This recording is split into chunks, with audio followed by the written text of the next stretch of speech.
Hello guys, আমরা এখন চলে এসেছি আনাড়া বস্তি ক্রমটনের পাম্প লাগাইতে। দেখো ক্রমটনের পাম্প মশারু লাগাই নিয়েছি ভালো করে। পাম্পটা 4 ইঞ্চি এরকম মোটা আছে, দেখাচ্ছে এরকম। দেখো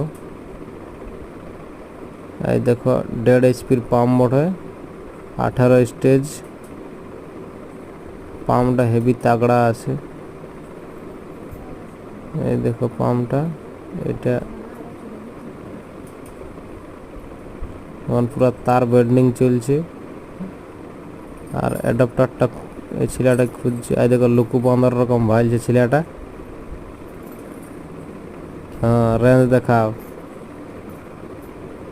জলদি জলদি করো, জলদি জলদি করো।